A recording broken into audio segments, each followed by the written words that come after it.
Hello everyone, welcome all of you on stock trading Mantra. तो ये video वैसे तो सभी के लिए इम्पोर्टेंट है, पर ये खास होने वाली है उन सभी स्टूडेंट्स के लिए जो स्टॉक मार्केट में एंट्री करने के बारे में सोच रहे हैं, जिनके मन में है ढेरों सवाल कि कैसे हम स्टॉक मार्केट में एंट्री करें, इन्वेस्टर बने, ट्रेडर बने, शॉर्ट टर्म पोजीशन लें, लॉन्ग टर्म पोजीशन लें, इक्विटी ट्रेड करें, ऑप्शन ट्रेड करें। तो कुछ बेसिक्स समझने की कोशिश करते हैं। तो चलिए शुरुआत करते हैं। How students can enter in stock market. सबसे पहले आप समझिए दो टर्म्स, इन्वेस्टर एंड ट्रेडर। जो इन्वेस्टर हैं वो लॉन्ग टर्म या शॉर्ट टर्म के लिए अपने पैसे को शेयर मार्केट में इन्वेस्ट करते हैं। अब शॉर्ट टर्म मान लीजिए 1 ईयर, 5 ईयर, ठीक है। लॉन्ग टर्म हो गया आपका 10 ईयर, 15 ईयर या फिर 20 ईयर।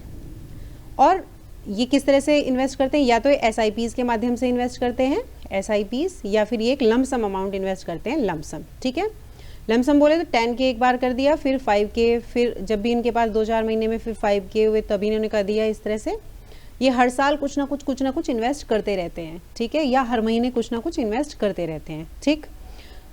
फिर धीरे धीरे करके ये जो अमाउंट है लगभग 10 ईयर के बाद में देखें हम, या 15 ईयर के बाद में देखें, या फिर 20 ईयर के बाद में देखें, एक अच्छा हैंडसम अमाउंट ये जनरेट कर लेते हैं। 5 लाख भी हो सकता है, 10 लाख भी हो सकता है, 20 लाख भी हो सकता है, डिपेंड करेगा किस तरीके से ये SIPs करते हैं, किन शेयर्स का ये सिलेक्शन करते हैं, mid cap, large cap, small cap, या एक कॉम्बिनेशन। इनका जो पोर्टफोलियो होता है वो किस तरह का होता है।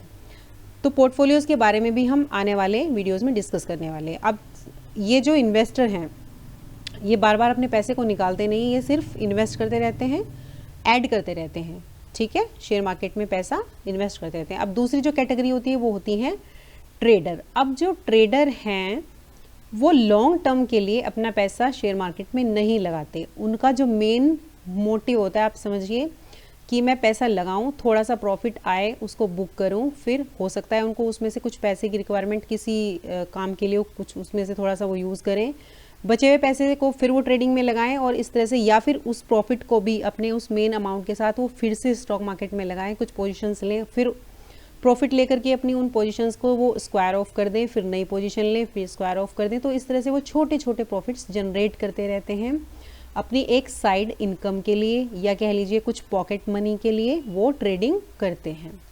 ट्रेडिंग में डेफिनेटली इन्वेस्टिंग से ज़्यादा एक्सपर्टीज़ चाहिए। अब ट्रेडिंग भी दो तरीके से की जा सकती है, इक्विटी एंड ऑप्शन। अब इक्विटी ट्रेडिंग क्या होती है? इक्विटी मतलब जो शेयर्स होते हैं उन्हीं को हम इक्विटी बोलते हैं, उनको डायरेक्ट बाय करना। जैसे रिलायंस का नाम आपने सुना होगा, इन्फोसिस है, रिलायंस है, HUL है, TCS है। इनको अगर आप डायरेक्ट बाय करते हैं, नंबर ऑफ शेयर जितने भी आप बाय करते हैं, और जब उस शेयर का प्राइस थोड़ा बढ़ जाता है उसको आप सेल कर देते हैं, वो जो प्रॉफिट आप अर्न करेंगे वो इक्विटी ट्रेडिंग में वो आपके डीमैट अकाउंट में आएगा। फिर ऑप्शन ट्रेडर कौन होते हैं? जो इक्विटी डायरेक्ट ट्रेड न करके उनके ये derivative and option trading, future and option में भी ट्रेडिंग करते हैं। अब इसको हम एक रिस्क की कैटेगरी में रखते हैं इन ट्रेडर्स को, क्योंकि अगर बहुत अच्छी नॉलेज नहीं है और अगर आप ऑप्शन ट्रेड कर रहे हैं तो बहुत सारे लॉसेस से हो सकता है आपका सामना। इक्विटी ट्रेडिंग कंपैरेटिवली सेफ होती है। तो इन सारी बातों को हम 3 कैटेगरीज के माध्यम से डिस्कस करते हैं। चलिए समझते हैं। मैंने यहाँ पर 3 कैटेगरी बनाई, A, B एंड C, और तीनों लोग शुरुआत करते हैं 10,000 से, ठीक है। A इज़ वेरी क्लियर कि वो इन्वेस्टर है, क्योंकि वो कोई जॉब करेगा और साइड बाय साइड थोड़ा थोड़ा अमाउंट वो इन्वेस्ट करता रहेगा। मान लीजिए उसने SIPs की हैं कि मुझे 1,000 पर मंथ करना है या 2,000 पर मंथ करना है, व्हाटएवर, और उसका जो गोल है वो वेल्थ क्रिएशन है आने वाले 20 से 25 सालों के अंदर, ठीक है। 20 से 25 लाख जनरेट करना, उसी के अकॉर्डिंगली वो प्लान करेगा। इन्वेस्टमेंट के रिगार्डिंग आप हमारी जो सीरीज़ है हाउ टू इन्वेस्ट वो देख सकते हैं, जो हमने अब जिसका नीचे आपको लिंक मिल जाएगा कि how to invest and how to select best shares, ठीक है। अब यहाँ तो A की बात हो गई ख़त्म। अब हम बात करते हैं B एंड C की। ये तो हो गया हमारा इन्वेस्टर। B एंड C, इन दोनों में क्या कॉमन है? इन दोनों में एक चीज़ कॉमन है कि ये ट्रेडर बनना चाहते हैं। ये क्या करना चाहते हैं? ट्रेडिंग। ये छोटे छोटे पैसे जनरेट करना चाहते हैं, छोटे छोटे अमाउंट पे ट्रेड करना चाहते हैं। और या कह लीजिए साइड इनकम या एक पॉकेट मनी अपनी बनाना चाहते हैं। इनमें दोनों में कॉमन है कि ये ट्रेडिंग करना चाहते हैं, बट इन दोनों में डिफरेंस क्या है? जो बी है पैसा उसको भी बनाना है, सी को भी बनाना है, पर बी थोड़ा जल्दबाज है। वो क्या करता है, उसको किसी ने कह दिया, किसी की टिप्स पे, मे बी कोई चैनल, मे बी कोई न्यूज़, मे बी कोई फ्रेंड, उसने बताया कि भाई मैं तो जो है मेरे 10 के से 20 के बन जाते हैं और 20 से 40 बन जाते हैं, इस तरह से। लेकिन ये होता ऑप्शन ट्रेडिंग में, इक्विटी ट्रेडिंग में तो इतना पैसा एकदम से नहीं बनता। तो future and option, sorry future में नहीं, ऑप्शन ट्रेडिंग में बैंक निफ्टी, निफ्टी 50 इंडेक्स में आप कम पैसे से ट्रेड करके बहुत अच्छा पैसा एक्सपायरीज पे जनरेट कर सकते हैं। ऐसे ऐसे किसी ने उसको बताया, कुछ टिप्स दी, ठीक है, तो उसने भी शुरू की, क्योंकि उसको जल्दी पैसे जनरेट करने थे, बिना ये सोचे कि वो क्या करने जा रहा है, ऑप्शन ट्रेड करने जा रहा है, ऑप्शंस के बेसिक्स को, एडवांस को कुछ भी उसने स्टडी नहीं किया था। वो सिर्फ जानता था कि मुझे बस कॉल पुट बाय करके या किसी के टिप्स पे पैसे बनाने हैं। इनिशियली क्या हुआ कि उसने इन 10 के से भाई 15 के भी बना लिए, फिर 20 के भी बना लिए, ठीक है। अब जब उसने 10 के कर दिए 20, 10 से 20 बने, डबल हो गए, तो क्या हुआ, अब ये जो उसने ये रैंडम स्टार्टर था, कौन, बी, इसने रैंडमली स्टार्ट किया, सक्सेस मिल गई, गेन मिल गया, 10 के 20 हो गए, तो क्या गया इसके अंदर, ग्रीड एंड ओवर कॉन्फिडेंस। अब इसको तो इतना ओवर कॉन्फिडेंस हो गया, भैया मैं तो जो है 20 का 40, 40 से 80 और फिर 1 लाख और फिर 1 लाख से 2 लाख और फिर इससे तो बढ़िया ही कुछ नहीं है, ये तो बहुत अच्छा काम है, मतलब लॉटरी टाइप का है ये तो। अब तक इसका सामना लॉस से हुआ नहीं था। फिर इसने 20,000 से ट्रेडिंग की, इसको थोड़ा लॉस हुआ 50 के, तब इसको कोई खास फ़र्क नहीं पड़ा, क्योंकि अभी तक इसका जो मेन अमाउंट 10 के था उसके ऊपर ये प्रॉफिट में ही था। फिर अगली बार इसके ये घट के रह गए 10,000, लॉस हुआ इसको, यहाँ पे भी इसको लॉस हुआ था, ठीक है। जब ये 15 से घट के 10 रह गए, फिर इसको थोड़ा थोड़ा क्या आना शुरू हुआ, फियर इसके मन में घर करने लगा कि भाई मेरे तो जो है, जो मैंने प्रॉफिट अर्न किया था वो तो सारा लॉस हो गया। अब फिर भी एक इसके अंदर एक होप थी, तो शायद कि मैं इसको थोड़ा सा फिर से जनरेट कर सकता हूँ। इसने फिर से 10 के से ट्रेडिंग शुरू की, फिर हो सकता है वो 12 के हो गए हों, बट अगेन वो फिर हो गए 5 के। होता है ऑप्शंस में, ट्रेडिंग में यही सब होता है। अब 5 के होने के बाद में ये तो इतना ज़्यादा इसके अंदर ये फियर घर कर गया कि अब इसको तो ये हुआ कि मुझे तो रिकवरी करनी है, किसकी, लॉस की।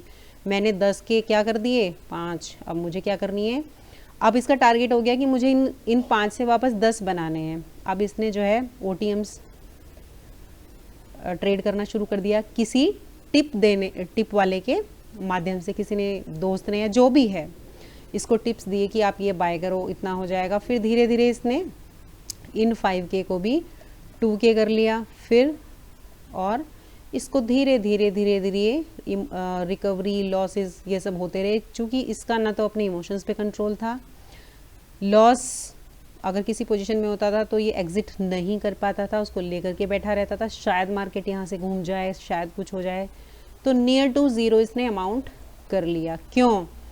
क्योंकि इसने एक ऐसे घोड़े पे सवारी की जिसको ये हैंडल करना नहीं जानता था, बस घुड़सवारी करने निकल पड़े, चल दिए, कुछ भी नहीं पता था, और क्या एंड हुआ, लॉस। तो यहाँ फ़िलहाल इसको स्टॉक मार्केट से करना पड़ेगा एग्जिट, बिकॉज उसने अपने पैसे यहाँ पर सारे ख़त्म कर दिए। अब उसको और पैसे चाहिए, या तो वो कहीं से लाए उनको, फिर उसके बारे में अभी नहीं डिस्कस करेंगे। अब हम बात करते हैं सी जो था वो थोड़ा सा समझदार ट्रेडर था। अभी ट्रेडर तो नहीं कहेंगे हम उसे, अभी हम कहेंगे एक मतलब एक समझदार स्टूडेंट था। सी के पास भी वही 10,000 थे। सी ने क्या किया, उसको पता था कि स्टॉक मार्केट कितना रिस्की है, ऑप्शन तो ट्रेड करना बहुत ही रिस्की है, 1 2 का 4 बनाना जितना आसान दिखता है उससे ज़्यादा मुश्किल है, और ज़ीरो भी हो जाते हैं। तो उसने पहले स्टडी की कुछ दिन, कुछ महीने, और फिर उसने वहाँ पर कुछ स्विंग ट्रेडिंग, पोजिशनल ट्रेडिंग के बारे में सीखा। धीरे धीरे उसने अपनी इस पैसे को ग्रो करना शुरू किया। उसने धीरे धीरे 10K से इसको ग्रो करके 12K किया, फिर 14 किया, मे बी फिर थोड़ा सा लॉस हुआ और 12 किया हो, बट अगेन प्रॉफिट 15K, धीरे धीरे 20K एंड देन 25K। उसको कुछ टाइम लगा इन सब में। बाय द टाइम उसने क्या किया, ऑप्शंस की जो थी बेसिक्स, एडवांस अच्छे से उसने पढ़ाई की। ऑप्शन चेन क्या होती है, ऑप्शंस का बिहेवियर क्या होता है, स्ट्राइक प्राइसेस क्या होती हैं, प्रीमियम किस तरह से बिहेव करते हैं, एक्सपायरीज के दिन किस तरह से ट्रेड करनी चाहिए, तो और हैजिंग कैसे कर सकते हैं, ये सारी चीज़ें उसने सीखी। और फिर सारी चीज़ें सीखने के बाद उसने क्या किया, पेपर ट्रेड किया कुछ दिन, प्लस बैक टेस्ट किया। अब ये जो सी था, इसके पास में, सी के पास में अब अमाउंट था 25K, प्लस क्या था, स्टडी और पेपर टेस्टिंग बैक टेस्टिंग का एक्सपीरियंस। तो अब इसको रियल फील्ड में उतरना था, तो इसने अपने पैसे को डिवाइड किया 3 हिस्सों में, 10K, 5K and 10K, and he started with this 10K option trading. अब जब इस 10,000 से इसने ऑप्शन ट्रेडिंग शुरू की, तो एक तरह से ये मान लीजिए कि जो इसने सीखा था थियोरिटिकली पेपर टेस्टिंग में, बैक टेस्टिंग में, उसको भी एक प्रैक्टिकली करने जा रहा था। तो एक लर्निंग के लिए इसने वो 10,000 निकाले, और इनिशियली इसने कुछ प्रॉफिट कुछ लॉसेस जनरेट किए, मे बी 10 से 8,000, 8 से फिर 7,000, मे बी फिर 10,000, फिर 12,000, मे बी फिर 7,000। कुछ दिन कुछ महीने तक अगर इसने इस अमाउंट को 10K भी रख लिया, तो यकीन मानिए इसके पास में एक सक्सेसफुल ट्रेडर बनने की सारी क्वालिटीज़ हैं। क्यों? क्योंकि ये जान गया है कि कैसे एंट्री करनी है, कैसे एग्ज़िट करना है, कैसे लॉसेस को कंट्रोल करना है, प्राइस एक्शन क्या, प्राइस कैसे बिहेव करता है, प्राइस एक्शन कैसे बिहेव करता है, ठीक है। और इसके बाद में सिर्फ इसको अपना पोजीशन साइज बढ़ाना रहेगा, जो कि ये इन 5K को फिर ऐड करके कर सकता है, ठीक है। Now he can trade from 15K and now he और she can generate good amount. Profit losses तो इस जर्नी के पार्ट हैं, वो धीरे धीरे सीख जाएगा, ठीक है। अब ये 10,000 तो इसने टच नहीं किए। क्यों नहीं किए? 10,000 लेकर के वो इस मार्केट में आया था, वही 10 उसने पहले निकाल दिए, तो उसके ऊपर कोई मेंटल प्रेशर नहीं है कि मैं इस मार्केट में कुछ खोने जा रहा हूँ। वो एक फ्री माइंड के साथ में उसने ट्रेडिंग की, इसी मार्केट से उसने प्रॉफिट जनरेट किया था।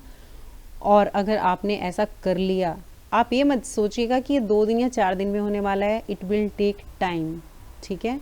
बट ये एक सही तरीका है ऑप्शन ट्रेडिंग का या इंट्राडे ट्रेडिंग। आगे चल करके हम इस पर और भी डिस्कशन करने वाले हैं। तो आप कमेंट सेक्शन में ज़रूर बताइएगा कि ABC किस कैटेगरी में आप अपने आप को देखते हैं, किससे आप अपने आप को रिलेट कर पाते हैं, या कुछ और है आपके मन में, जो कुछ और आपके मन में चल रहा है, आप उसको प्लीज़ कमेंट करिएगा। And investment regarding and option trading की जो सीरीज़ हम यहाँ पर अपलोड कर रहे हैं, उनको देखिएगा, ज़रूर आपको कुछ ना कुछ सीखने को मिलेगा।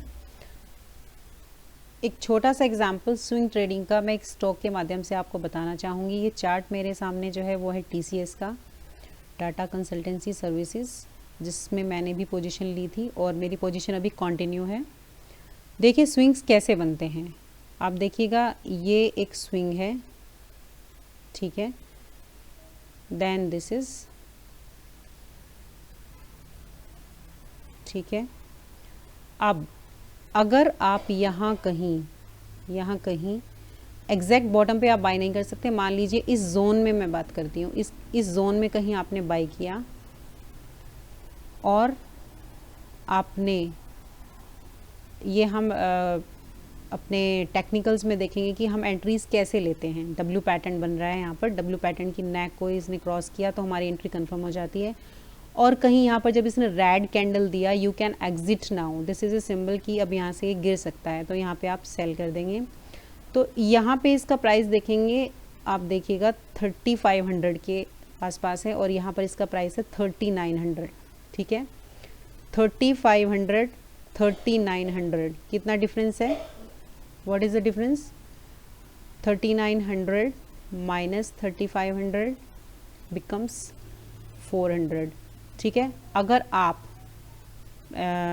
10 भी शेयर बाय कर पाते हैं तो कितना प्रॉफिट हुआ आपको? 4000। या मैं कहती हूँ आपने अगर 3 भी शेयर बाय किए तो आपको कितना प्रॉफिट हुआ? 1200। और इसका शेयर प्राइस क्या था उस वक्त 3500 था, 3500, और करंट प्राइस है 3900। ठीक है, मैंने TCS की 16 क्वांटिटी,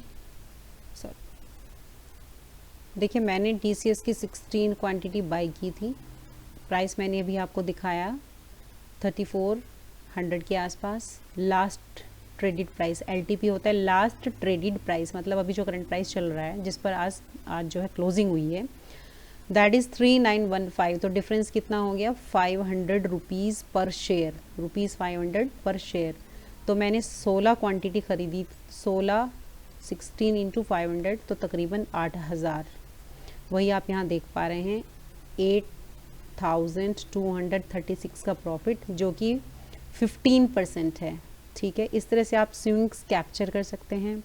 अपने आने वाले वीडियोस में हम ज़रूर डिस्कस करेंगे कि किस तरह से आप स्विंग ट्रेडिंग के लिए स्टॉक्स को सेलेक्ट कर सकते हैं और किस तरह से आप इंट्राडे के लिए स्टॉक्स को सेलेक्ट कर सकते हैं। तो जुड़े रहिएगा हमारे साथ और इसी तरह की इन्फॉर्मेशन आपको मिलती रहेगी। अगर आप नए हैं, आपने हमारे चैनल को अभी तक सब्सक्राइब नहीं किया है, तो please hit the like button and share it with your friends and comments. आप आगे क्या देखना चाहते हैं, किस तरह की प्रॉब्लम्स आपको अपनी इस जर्नी में आ रही हैं। ठीक है, मिलते हैं एक नए वीडियो में। Bye bye for now, thank you.